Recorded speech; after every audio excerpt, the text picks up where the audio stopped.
Hello, sociology students. This is Mrs. Politsky, and I have notes for Chapter 7, Section 2, Functionalism and Deviance.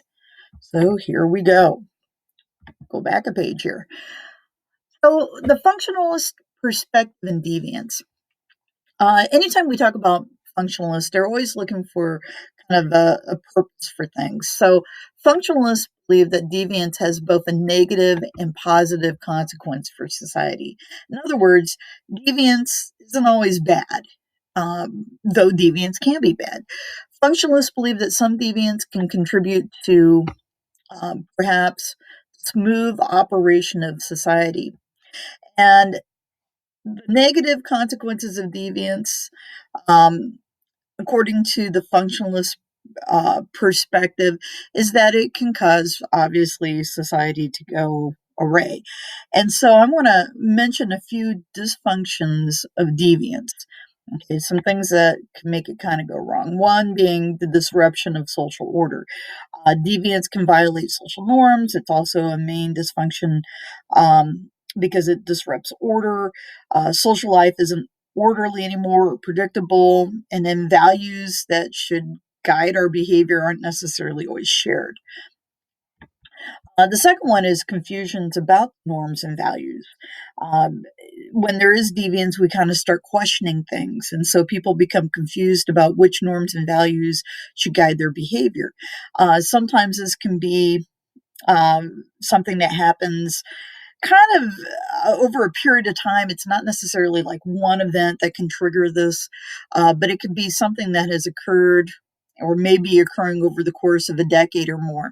And it changes maybe the way people look at certain issues. A third dysfunction is the diversion of resources. So when we talk about money and government funding and things like that, it's an effort to reduce the widespread deviant behavior. Resources then become focused on social control rather than social needs. So we might put more money into law enforcement rather than putting money into things like healthcare or education. And finally, the fourth dysfunction of deviance, it's a violation of trust. And part of that is we can't always count on others to behave in a way that's going to be, for the most part, consistent. So it violates the way that we can trust others as far as how they're going to react. Some positive consequences of deviance, according to Emil Durkheim, is that it does help with the clarification of norms. Sometimes when there are deviant acts that are happening, it might define the limit of social tolerance, like what we're going to put up with. Another positive consequence of this, here we go, it does enhance solidarity. And if you remember back, solidarity is this ability to kind of unite. Okay, so collectively punishing deviants, conforming members of society reaffirm shared norms and values and enhance their group solidarity. And that could be those people who are standing together to protest, like what we have down at the bottom with PETA.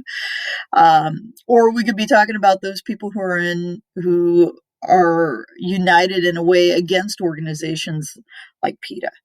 So, needless to say, it does enhance solidarity, and that could be on either side of the issues.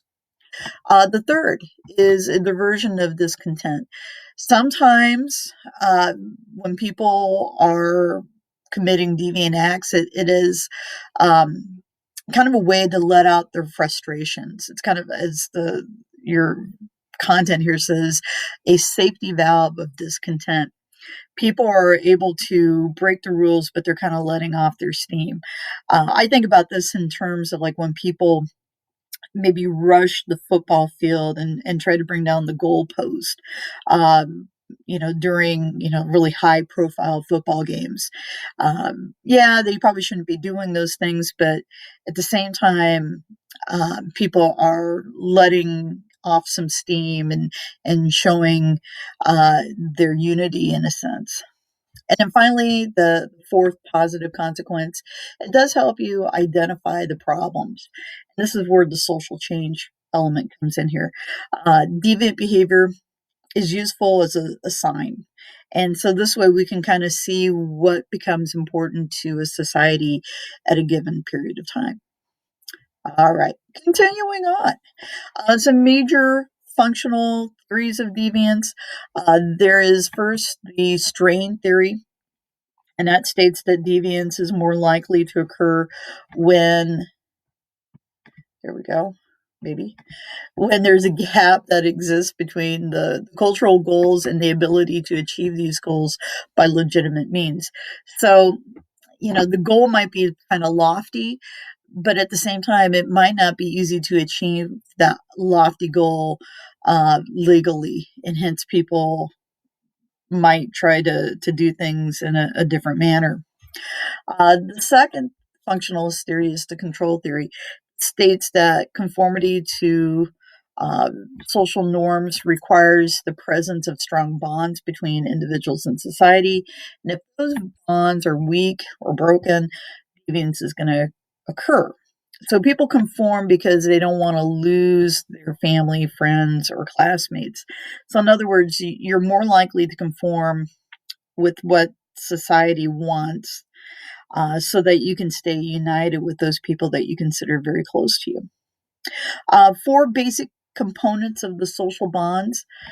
First is attachment to a group or an individual, and that kind of goes along with what we were just saying with the control theory. Commitment to a social goal. How determined are you to meet that goal? That commitment there.